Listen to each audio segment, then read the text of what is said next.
The deck is far from perfect. Absolutely could be the perfect device for you, and at times even feels somewhat magical. But I seriously considered returning the Steam Deck.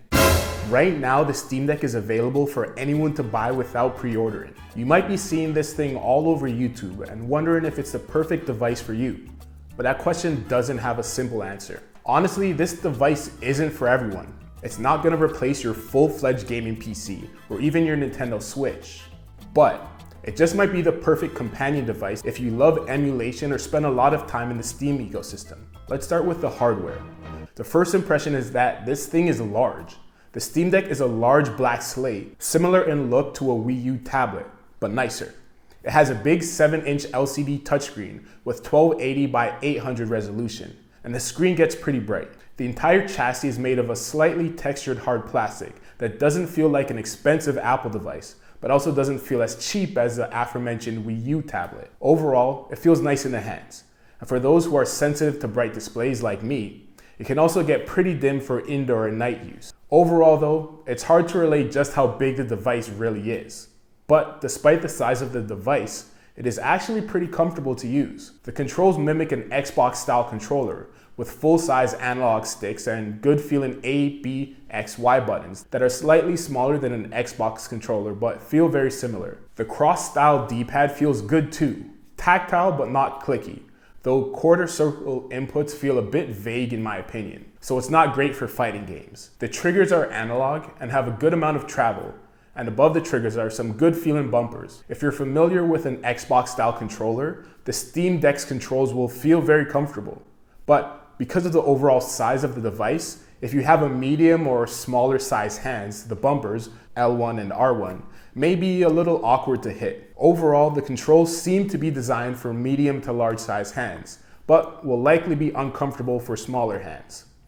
There are also two nice trackpads with haptic vibration beneath the analog joysticks. I really like these trackpads.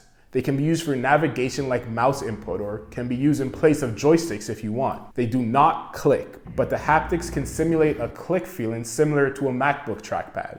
The trackpads are also important for games that would require mouse input. I haven't used the trackpads much in games, but after getting used to them in SteamOS and Windows, I think they're pretty good for navigation in a pinch. The coolest part of the controls though is the software. In SteamOS, you can completely customize all of the controls, including the trackpads, to do almost anything you want.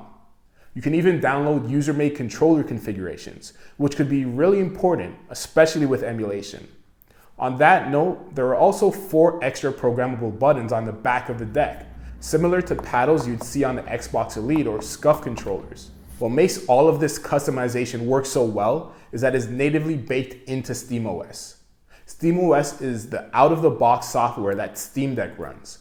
It is a Linux-based OS, but has an easy-use console-style skin on top. Setting up the Steam Deck is pretty easy too. You essentially just enter your Wi-Fi credentials when prompted and sign into your Steam account. If you don't have a Steam account, you could create one during the setup. One thing I'll mention is to make sure your Wi-Fi network stays consistent throughout the entire setup process, or you may be forced to delve into Linux desktop mode, as there is currently no way to change your Wi-Fi settings during setup. This is doubly important if you use any NOD broadcasting SSIDs or have an abnormally configured mesh network. After you're all set up, the Steam Deck interface is actually very simple. You're greeted with a row of all your recently played games similar to Switch or PS5. Honestly, if you plan to stick with games you buy from the Steam store, you may never need to leave this console-like interface. Overall, I think the interface is okay, but I'm not the biggest fan of recently played games that are not installed showing up in the list. You can also get to your full games library by scrolling to the end of your recent games list,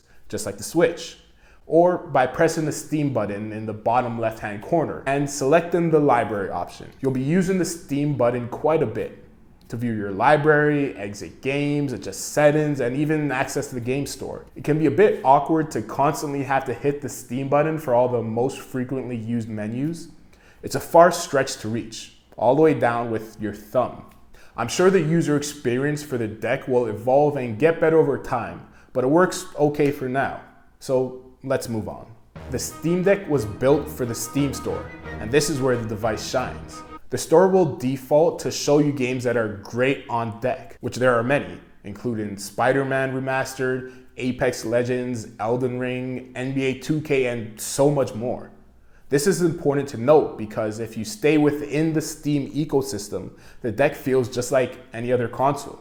You just buy a game, install, and play it. And truthfully, these games run and look really good, with decent settings and at the native 800p resolution. You can definitely alter settings if you want, but I found that it's not necessary for most games. This thing can really make PC gaming simple. But the deck is far from perfect. Even though I really like the deck, I'm not as in love with it as most of the reviews I've seen. If you have a large Steam library or there are specific games you want to play, I'd recommend checking to see if they're verified to work before picking up a Steam Deck, especially if you have no interest in tinkering. Let me say this, the Steam Deck strictly as a handheld console device is really good, and at times even feels somewhat magical. But I felt that the deck isn't just a console, but a full-fledged PC. And that reality is both wonderful and incredibly frustrating. I don't want this review to be too long, so I won't walk you through every failure and triumph I've had with the Steam Deck. But let me say that in the past few weeks, there have been many of both. What I will say is that the Steam Deck won't prevent you from installing games that aren't verified.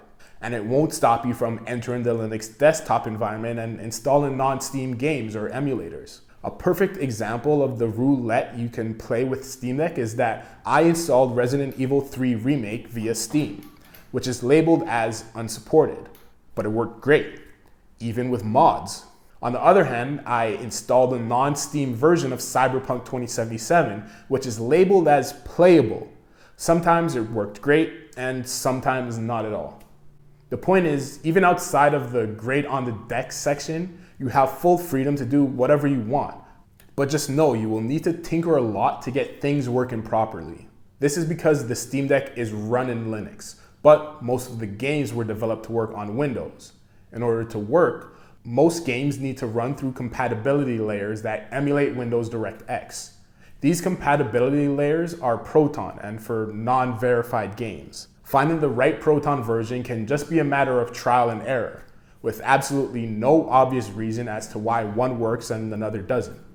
I want to be clear though, the fact that some of these games work at all is super cool, and I want to give Valve all the props for making this possible, especially for giving the user so much control. The issue I found myself is that I have tons of games from Epic Game Store, GOG, and not just Steam.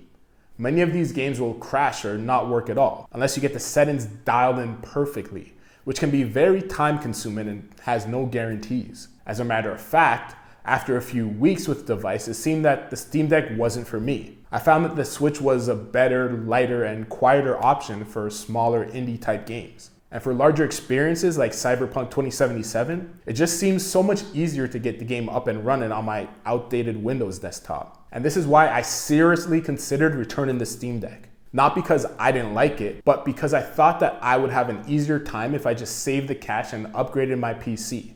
But it's not too late to turn back now. And believe it or not, the Steam Deck has a few more cool tricks up its sleeve. The first being that you can install Windows on an SD card, with official drivers from Valve and AMD. Windows allows you to play games that won't work on SteamOS like Fortnite. So I installed Windows 10, installed Fortnite, and gave it a try. And it worked. Then I tried Cyberpunk, and that worked well too.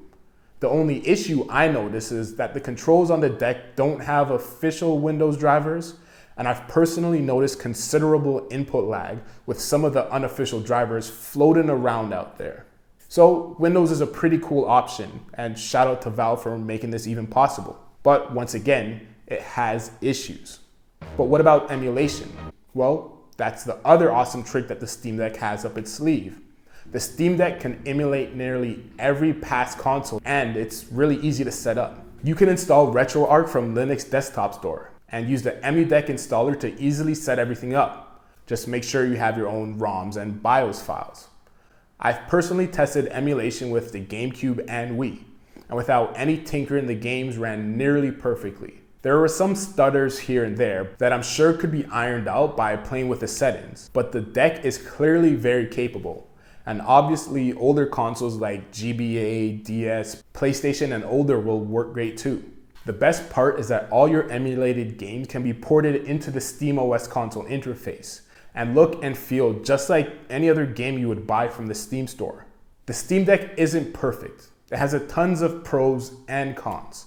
For example, it has a really great controller layout. It's a completely open ecosystem that doesn't force you to use just Steam games or SteamOS. It is a great value compared to the competition. Has a huge library of AAA and indie titles that are verified to work. Allows you so much customization of settings including screen refresh rate, frame rate caps, texture filtering, and power consumption limits. Is a very capable gaming handheld that is able to play most modern games, and is possibly the most capable portable emulation device that exists. But it also can require a lot of time to get unverified or non-Steam games to work. Those modern gaming experiences will tank battery life in about an hour and a half. It is much bigger, louder, and heavier than something like the Switch. Seems to have slightly more controller latency than most other gaming consoles, especially in Windows, where there are no official controller drivers. Look, I can talk about the Steam Deck all day. There's honestly so much to say that is hard to express in one video. But to summarize, I think the Steam Deck is a very good handheld console that you should consider picking up if you are heavily invested in the Steam ecosystem, or you really want a cool piece of tech to play around with. I have no doubt that if Valve sticks with this idea that it will get better and better over time. But as for right now, this isn't the perfect device I thought it would be, at least not for me. Though it could be perfect for you.